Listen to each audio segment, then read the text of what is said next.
Сәлем достар, бүгін сіздерменен ерекше тоқаштар рецептімен бөлісетін боламын. Видеоны соңына дейін көріңіздер. Ол үшін бізге қамырына 220 грамм жылы сүтке 1 шай қасық дрожжи қосамыз. 1 шай қасық қант қосып араластырамыз.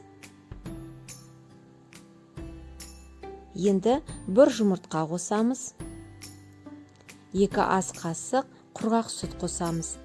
Немесе сливки, егер болмаса қоспасаңыздар да болады. Араластырамыз. Енді 500 грамм ұнға осы массаны қоспамызды қосып, жұмсақ қамыр елейміз. Видеода көрсетілгендей. Және үй температурасында тұрған жұмсақ сары майды қосып, қамыр менен майымыз біріккенше қамырымызды илейміз. Енді қамырды 1-1,5 сағатқа жылы жерге қоямыз. Қамырымыз көтерілу керек. Көтерілген қамырды алып, бөлшектерге бөлеміз кішкентай. Шамаменен менде 50 граммдық тоқаштардан 18 штук шықты. Сіздер өз қалауыңызша бөлсеңіздер болады. Оны дөңгелектейміз. Противеньге теріп, расстойкаға тоқаштарымызды қоямыз. Шамаменен 20-30 минуттай тұру керек. Тоқаштар көтерілсін. Осы арада біз кофе помадкасын жасаймыз. 8 грамм, яғни 1 ас қасық кофеге 2 ас қасық ыстық қайнаған су қосып араластырамыз. 1 жұмыртқа қосамыз. 80 грамм ұн қосып араластырамыз.